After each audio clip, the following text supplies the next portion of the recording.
এই বিশাল দ্রব্যমূল্যের বাজারে সাশ্রয়ের চিন্তা করতে হবে, শৌখিনতা নয়। তারপরও মানুষ সাশ্রয়ের চিন্তা একটু কমই করে। কিছু কিছু মানুষদের অভ্যাস যা তার ছাড়তে পারে না।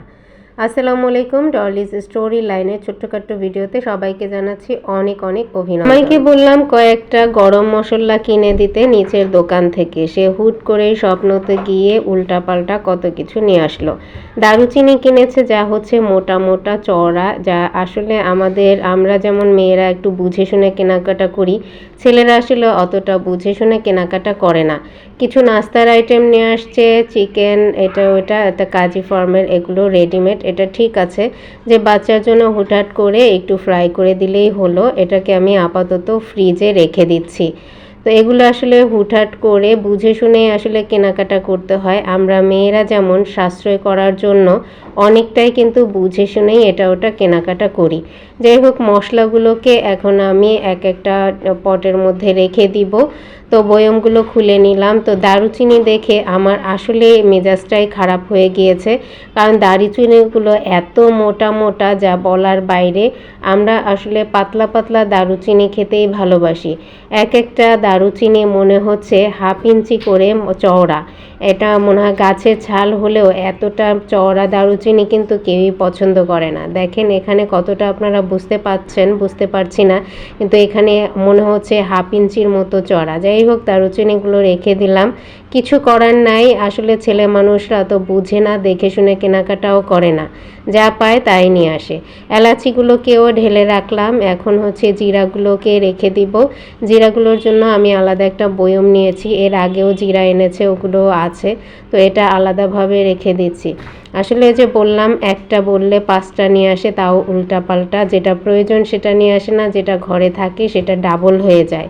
তো অবশেষে এগুলো আবার আমি একটু গুছায় গাছায় রেখে দিলাম। অন্যদিকে তাকিয়ে দেখি বাইরে প্রচণ্ড বৃষ্টি, হঠাৎ করেই ঝিরিঝিরি বৃষ্টি হচ্ছে। মোটামুটি হালকা বাতাস, তার মধ্যে প্রচণ্ড আকারে ঝিরিঝিরি বৃষ্টি। তো এখন অন্যদিকে হচ্ছে আরও কিছু বাজার ছিল, ইলিশ মাছ আনছে, যেগুলো এখন পর্যন্ত আমি ফ্রিজে রাখিনি।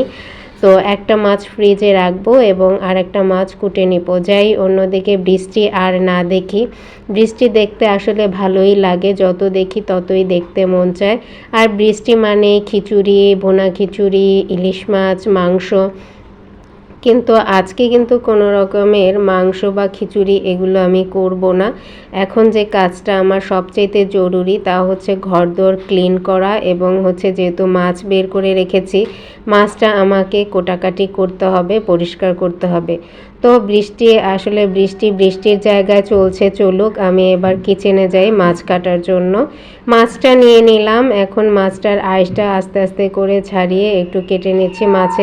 মাছটা বেশ বড়, দুইটা মাছ নিয়ে আসছে, একটা আমি ফ্রিজে রেখে দিয়েছি আর একটা কেটে নিচ্ছি রান্না করার জন্য। তো মাছে মোটামুটি হালকা একটু ডিমও আছে, কিন্তু ওর বাবা বলছিল যে মাছে ডিম হবে না। কিন্তু আসলে যাই বলুক, দোকানদাররা, মাছ ব্যবসায়ীরা যে যাই বলে, আসলে সব কিছু সেই রকম হয় না। আমরা আসলে অনেকেই আছি, যতই বুঝি বলি, আসলে অতটা বোঝা যায় না। মাছটা দেখে মনে হচ্ছিল মাছে কোনো ডিমই হবে না, কিন্তু মোটামুটি ভালোই ডিম আছে। ডিমটা আমি কিছু পরিমাণ বের করে নিয়েছি আর কিছু পরিমাণ মাছের সাথেই রেখেছি, যাতে হচ্ছে মাছের সাথে ডিম থাকলে অনেক সময় খেতে ভালোই লাগে। তো আস্তে আস্তে করে আমি পুরো মাছটাকে কেটে নিলাম। সাথে হচ্ছে আমার ছোট্ট মেয়েটা একটু ভিডিও করে দিল। আপনারা অনেকেই জানেন আমার কোনো স্ট্যান্ড নাই ভিডিও করার, তো হাতেই সবসময় ভিডিও করি। আজকে এখানেই বিদায়।